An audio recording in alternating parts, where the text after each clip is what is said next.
everyone, and welcome to Geotab's Wildcard Wednesday. Thank you so much for joining us today. My name is Shay Green, and I'm a Sales Enablement Manager here at Geotab.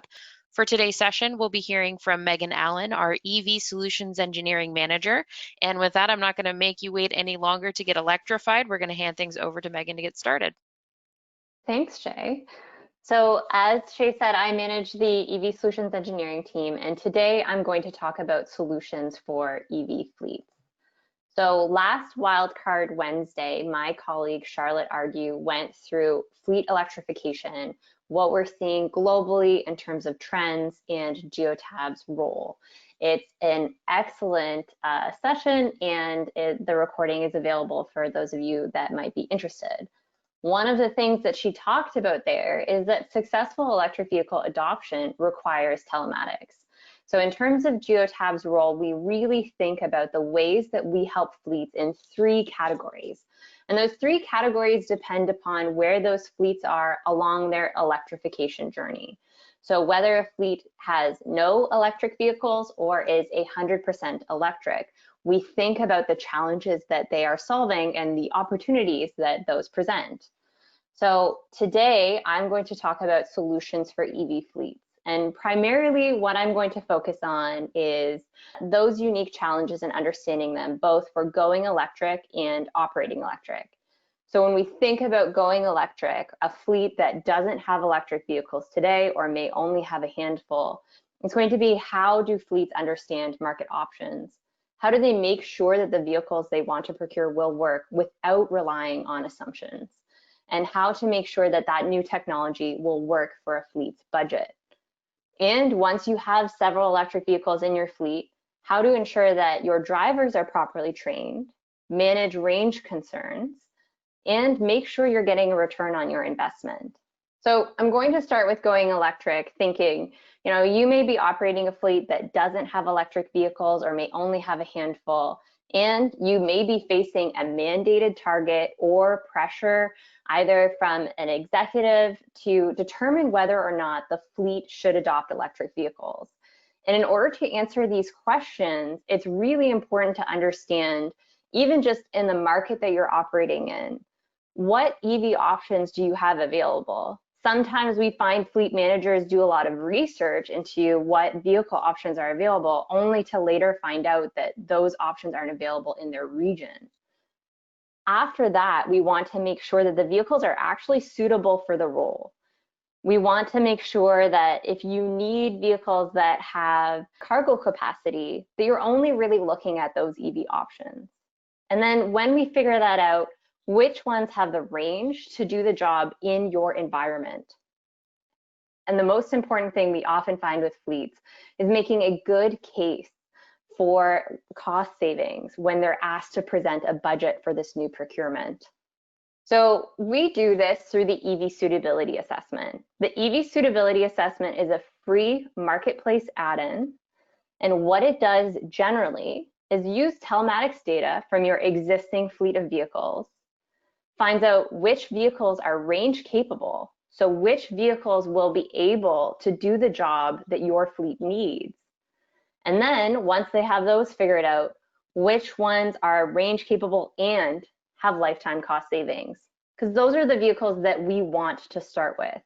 So when a fleet has a mandate to go electric on, let's say, 5%, we want to make sure that we're going electric on the best 5%, the ones that make sense right off the bat, that are going to make sense for a fleet's budget, but also be able to do the jobs and really succeed. The way that a suitability assessment works is to select the fleet vehicles that you're interested in assessing. The EVSA looks at historical telematics data. You don't need to have a lot of this data in place. Sometimes you might only have a couple weeks, 3 months, but if you're operating a seasonal fleet, maybe you want to look at an entire year.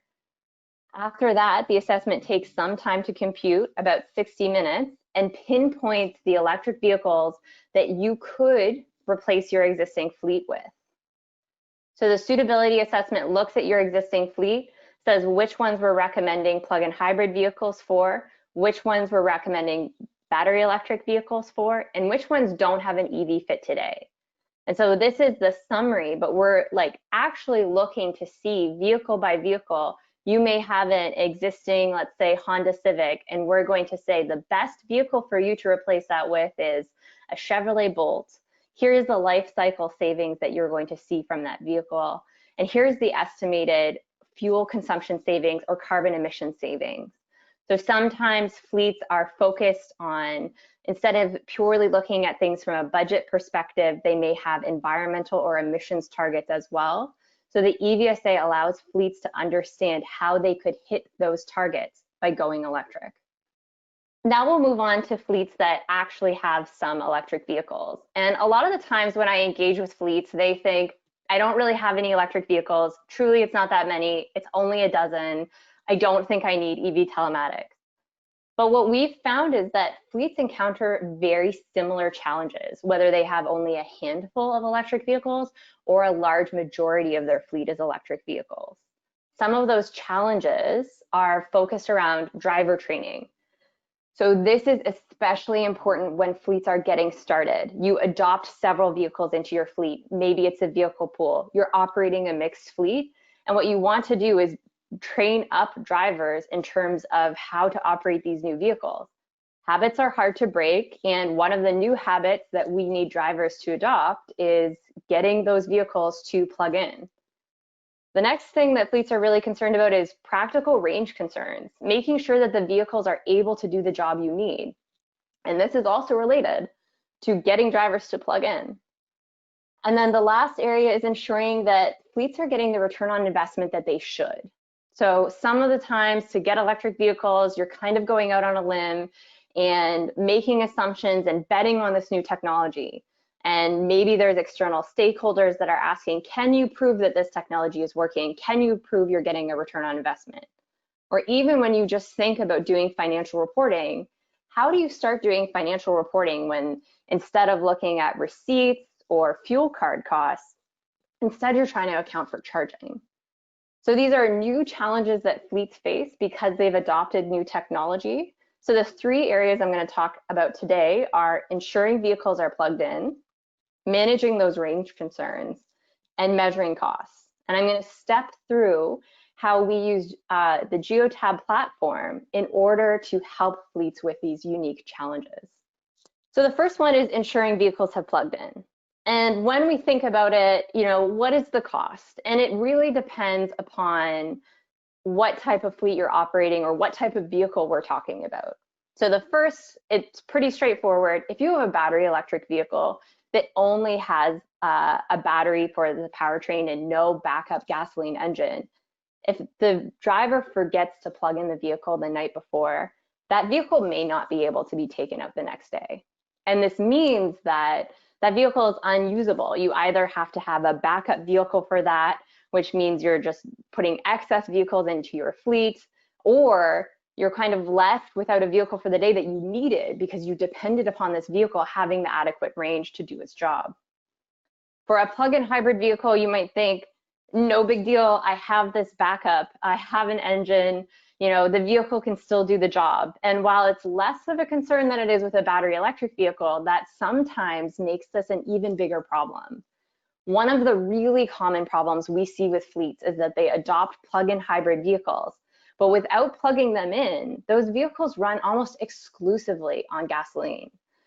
And generally, it depends on where you are, the cost of electricity, the cost of gasoline, but due to the efficiency of the electric vehicle powertrain versus the gasoline powertrain, you're spending about 4 times more to operate that vehicle on gas versus electric. And so if a fleet, again, is really concerned about budget and controlling these costs and made an investment to go with the plug-in hybrid vehicle, you want to make sure that you're actually actioning on that investment, that you are operating it in the way that you intended. And then we do see some unique also costs when we work with last mile delivery fleets. So these fleets, in addition to having the concerns of a battery electric vehicle, if they can't take a vehicle out the next day, what they may encounter is the cost, the time cost of having a vehicle that they can't take out that they've already packed, and then having to unpack and repack a separate vehicle. So in addition to just having an unusable vehicle, there's a significant time cost that is felt there, and it makes electric vehicles difficult to include in their fleet. So what are some of the ways that we can answer this problem? So within the My Geotab platform, one of the most important things that we have implemented for electric vehicles is getting the battery level in real time. So this is the state of charge of the vehicle. We also gather from the vehicle the state of if the vehicle is charging. So you can see this on the map here. We show where all of the vehicles are and their battery level in percentage. You can also see it if you zoom in on a specific section of the map. You can actually sort by EV charge level. This lightning bolt down here is an indicator of whether the vehicle is charging or not. So when we think about getting drivers to plug in and we think about the tools that we have within the Geotab system, I like to look at real-time battery level because it lets us do a lot. And the way that we do that is by setting up a zone within Geotab. And if a vehicle enters the zone and it has a low state of charge or a low battery level, we want to action on that. And there's different types of actions that we can take. So we set a rule upon entering the zone. Let's say I want to set this rule that the state of charge, if it's less than 90%, then I want some action. And that action could either be, as the vehicle's entering the zone, if you're using the GoTalk iOS, you could have a message to the driver, remember to plug in. And that can essentially stop this problem before it even happens. But let's say we don't have that. We've got the next level, which is the driver enters the zone. It does, like the vehicle has a state of charge of less than 90%. And we notice that the vehicle enters the zone and doesn't start charging. So we anticipate that it would start charging, but it didn't. In that instance, what we can do is send a text message either to the driver, an email notification to the supervisor, letting them know that there's vehicles in the lot that haven't plugged in.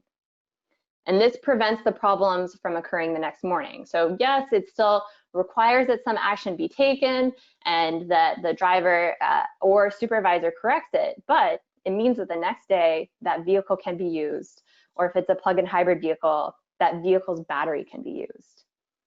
And then our kind of like last way to look at this is just thinking about measuring the frequency of this happening. So this is running an exceptions report for the number of times that this rule was triggered. So what are all of the missed charging events where a driver could have charged but didn't? And so this is really an indication of a longer term report on drivers that might need more training in terms of the importance of plugging in an electric vehicle. This can also indicate that potentially a fleet doesn't have enough charging stations where the vehicles are kind of resting overnight. And so if vehicles are continually not being charged and this tips the fleet off to that investigation, it can help with the procurement of additional infrastructure. So moving on from getting the plug-in the night before, we think about managing range concerns. And I like to think about this two ways. One is, again, making sure you've got the right range before you leave for the day. And then the other is if vehicles are out on the road, how do you manage range concerns then? Real-time state of charge comes into play here as well.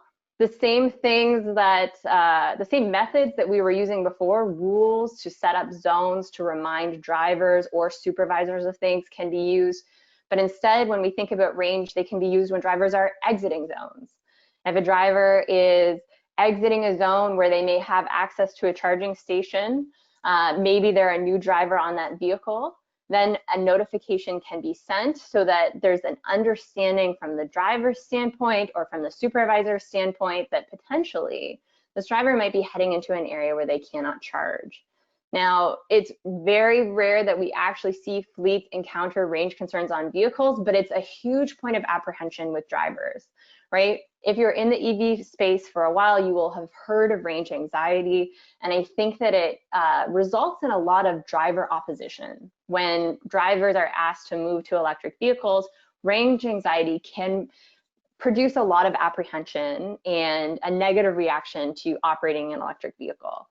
But having the idea of someone having your back in terms of understanding where you're going and what your range is, understanding and being able to see on the map what your battery level is, can be really helpful.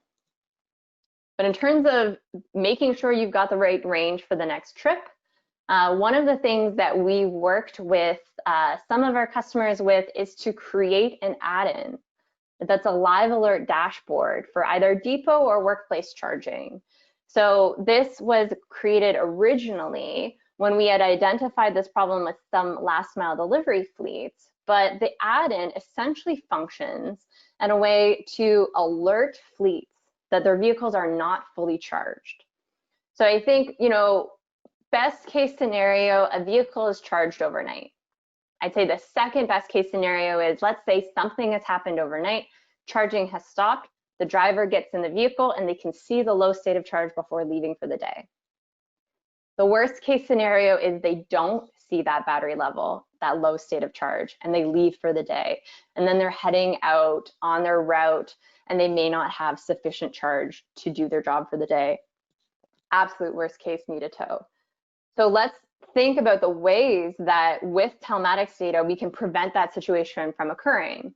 We want to essentially, if the vehicle isn't going to have our best case of it's totally charged and plugged in overnight, how do we alert everyone within the depot that that vehicle hasn't charged?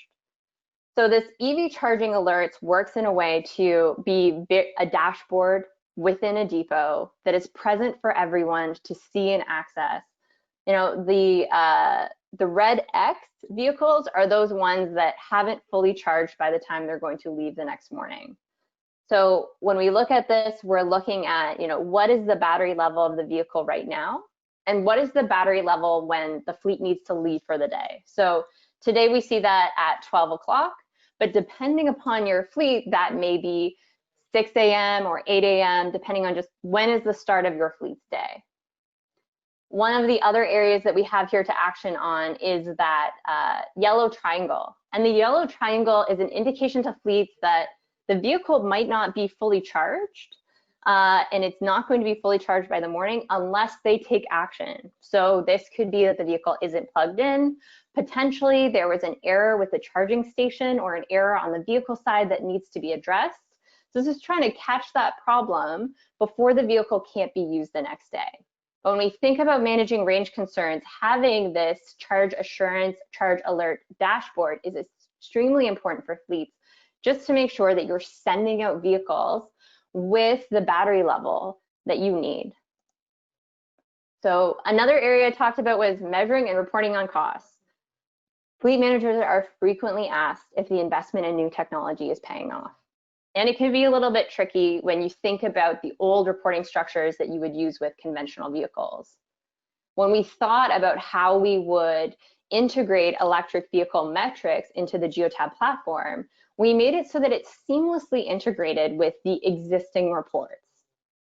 So prior to having electric vehicles, a fleet would be able to see their fuel usage report and be able to understand how their vehicles were performing from a fuel efficiency standpoint.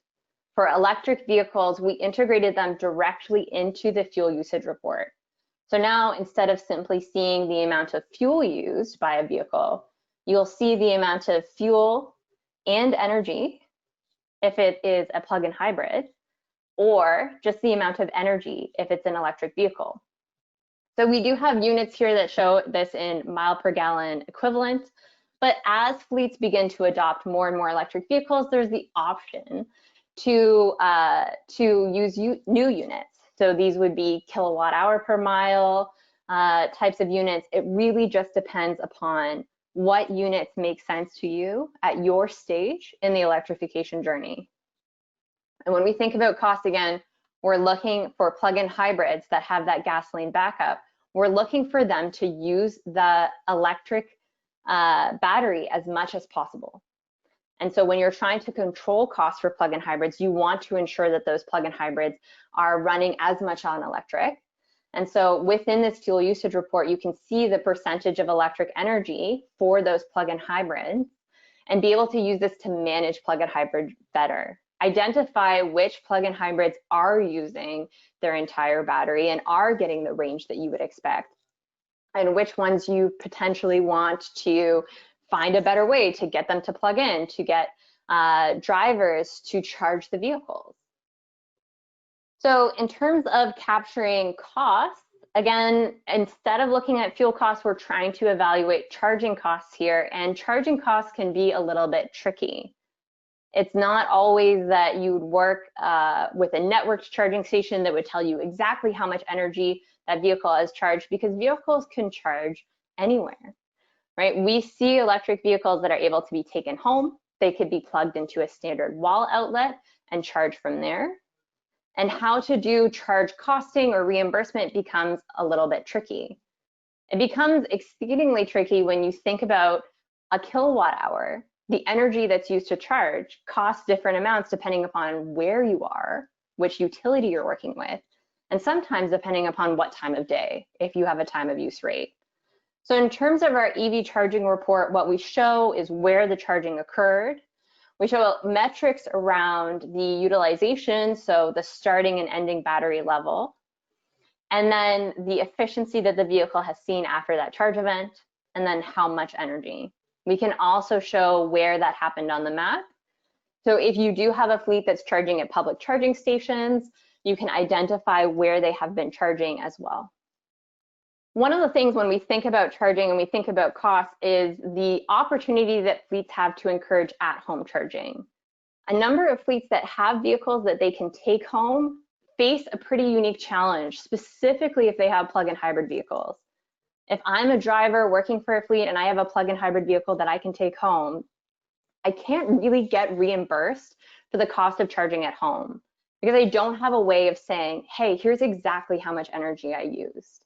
I can't pull out my utility bill and say, this is exactly how much is from the car. Instead, what I have to do is try to estimate, and it becomes really complicated. And if you think about the contrast and the alternative that these drivers have, it's to not plug in their vehicles at home, operate almost entirely on fuel, because fuel has receipts or reimbursement policies that have existed for decades. So how do we get drivers to plug in at home? And I think the answer is creating a fair reimbursement policy. So when we think about how to reimburse specifically plug-in hybrid vehicles at home, but we want to do this for battery electric vehicles as well, the solution that we have is to create private zones with a specific security clearance so that only an HR or admin can upload these zones into my Geotab and view them. However, charge reporting can be done based upon these zones. So you would be able to look within a specific zone, right? So here I've named this private zone and then some kind of user key, and determine how much energy was used at that zone in order to reimburse those drivers. This encourages the drivers to plug in, which is excellent because even if you're reimbursing drivers for electricity, remember back, if a plug-in hybrid is operating on electricity, it costs 4 times less than if it's operating on gasoline. Again, it depends upon the region, but you want to make sure that a plug-in hybrid is plugging in and using the battery as much as possible. As I mentioned before, there can be some cost complexity when you think about where a fleet is operating. Even small fleets can span multiple utility jurisdictions over lots that they own. And so when they're trying to do accounting for charging, like a vehicle that might charge in 2 different places that have 2 different rate structures from their utility, how can they account for this? One of the things that we've created is an add-in that is able to break down the cost of charging and apply costing rules that correspond to those electric utility rate plans and rules. Another usage for this can be if you're trying to look at a different carbon emissions profile during the day. So if you're a fleet that has to report on greenhouse gas emissions or carbon emissions, one of the challenges that we've seen as well is that at certain types of day, there's different carbon mixes depending upon your electricity provider. And so being able to see for specific vehicles or specific zones, how much energy was used at that time of day can become essential for that type of reporting. So the last area to talk about, and this is when fleets have about 20% of their fleet of electric is scaling electric. because these challenges that we've talked about so far, they're really about fleets that are just getting started or have several dozen electric vehicles already. But when you start to implement large numbers of electric vehicles, you're going to run into a challenge, and the challenge has to do with charging and infrastructure. So how do you get all of those vehicles charged together? Now, there's a lot of ways that we can help with this in Geotab, specifically when you think about our ecosystem of partners. It's a lot to go into today. However, if you do have any questions, I would be happy to answer them during our question time. But essentially, if you think about Geotab and the amount of information that we can provide from a telematics standpoint, we really work well with charging station partners in order to manage that charging, in order to make sure that the fleet has a really intentional way that they're approaching their charging or approaching the deployment of infrastructure. So just as a recap, when we think about what fleets need today, before they have electric vehicles or as they are adopting electric vehicles, they need to know which vehicles are available in the market. Of those vehicles, which ones have the right range to do the job, and which ones will result in a cost savings or an emission savings. And for these, the answer is the EVSA, that free marketplace add-in. It covers all of these questions. And we also covered the fleet manager's challenges of ensuring vehicles are plugged in. So this is through a variety of ways that alerting can work, and managing range concerns. And remember, those ones really go hand in hand. And the last is measuring costs and accounting for costs. So in terms of next steps, I just ask, if you do have fleet electrification plans and you want to engage with us, if you can please fill out the survey at this link. And we do have more information available on all of these topics on our website under solutions and the sustainability pillar. I also want just to add that next week, coming up for Wildcard Wednesday, is harnessing the power of AI to improve fuel economy. So this Wildcard Wednesday is going to be focused on learning how fuel benchmarking leverages artificial intelligence and uses the information from your vehicle and driver behavior to suggest paths to a better fuel economy. I'm open now if anyone has any questions. Awesome. Thank you so much, Megan. First question that we have for you, Megan, is how do we arrange for an assessment? So I'd say for arranging for a EV suitability assessment, I would work with your reseller. So this is a free marketplace add-in, so it can be added in. However, one of the things that we've been engaging with resellers and partners on is expanding the EV suitability assessment as well. So there may be additional insights that are available to you that your reseller could expand upon. Perfect. Next question that we have for you here is, do you have any best practices on charging? For example, not going above 80% or below 20%? Yeah, it's generally out there for charging that we have seen, especially some EV enthusiasts kind of keep that don't go above 80% rule. One thing that I will add for everyone is, you know, in terms of battery management, it's true that operating at those higher battery levels, so thinking 99 to 100% and charging in those ranges, can have a negative impact on the battery's health over time. So if you're continually operating up there, it can degrade the battery faster. But OEMs know this. And so what they've done is essentially made it so that you can't really operate in those ranges. So what you might see on your dashboard as 100% might actually only be something like 90% because the OEM is already trying to protect the battery through their battery management system. So sometimes we do see, specifically, I'd say consumers or EV owners who really want to make the most of their investment, treat their battery really well. They don't charge it above 80%. But from a fleet standpoint, I think, you know, Charlotte mentioned last week that we have done previous work on battery degradation. So we do have a tool out there that's accessible for everyone to see. It looks at our real world EV data set, and you can see that there's not that much degradation that's happening on these vehicles. These vehicles' batteries are largely standing up over time, and there's a number of other factors around charging that have a bigger impact. So I'll just pull from that tool and our learnings a little bit. But one of the primary things we found is that DC fast charging, which a lot of fleets do take advantage of, where this isn't your level 2 charging station that you would see out in the public, but this is instead one that you might see at a service center, the type that can charge your vehicle in less than 30 minutes. If you're charging mostly or exclusively on DC fast charging, then that's something that we see impact the degradation of the battery. We can also see if you're charging in extremely hot climates and you're charging during one of those extremely hot times, that has an impact on the battery. But again, we're not thinking a temperate climate, warm day. We are thinking kind of like the heat event type of day. If all of your charging is happening during those types of events, or the majority of your charging is happening then you're going to start to see a negative impact on your battery. But for anyone who's really interested in these areas of how the way you drive or charge impact your battery, I definitely do another plug for the EV battery degradation tool.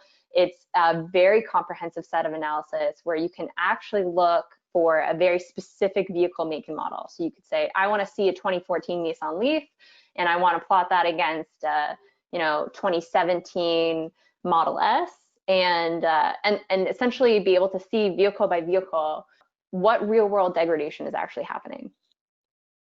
Awesome. Let's see here. Next question that we have for you, Megan, is can you speak a little bit more to how to manage the privacy of zones? Yeah, so I'd say for this, it's managed really within the clearances and setting up the proper clearances as you are importing those zones. So creating a clearance that might have access to view those zones, and then ensuring through clearances again that most of the regular users of the system that you don't want to have access to those can't.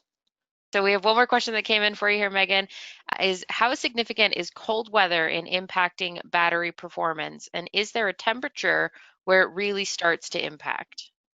Yeah, so this is a great question, and it's another opportunity for me to plug one of our tools that we have available. So similar to the battery degradation tool, we also have a tool where you can pick the vehicle and be able to see how cold weather or warm weather impacts those ranges. One of the things that's really important to note here is that the impact of cold weather is because of heating and cooling the cabin, or heating the cabin in the winter and cooling the cabin in the warm weather.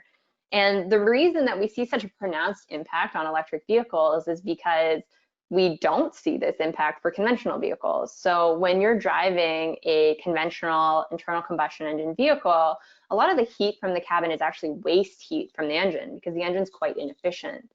For an electric vehicle, you don't have any of that inefficiency, and so you're really missing out on all of that heat. So you essentially have to run a heater just for the vehicle. Now, there's a number of ways that you can mitigate this. So this is things like using heated seats or a heated steering wheel, essentially heating the driver instead of heating the entire cabin. But the primary correlation between cold weather is just how much heat do you want within the cabin? What do you need to make yourself comfortable? There is no real breaking point in terms of when we see things get really bad. In a way, you can actually think of this as there's a point where you have your heater on the highest level, and that's it, right? Like the heater can't go up any higher, your range isn't going to get impacted anymore. But it has a lot more to do with driver preferences in terms of turning up and down your HVAC than it does with the temperature outside. Awesome. Thank you so much, Megan. And it looks like those are the only questions that we have for today's session. So that makes it a wrap for this week's Wildcard Wednesday. Again, a huge thank you to Megan for joining us today, sharing the presentation and answering all of those questions. If you guys do have any further questions regarding today's topic, please don't hesitate to reach out to your reseller, account manager, or directly to me, and we can get those questions answered for you. But with that being said, until next time, I'm Shay Green, and we'll see you guys next time. Same Geotab time, same Geotab channel. Thanks so much, everybody.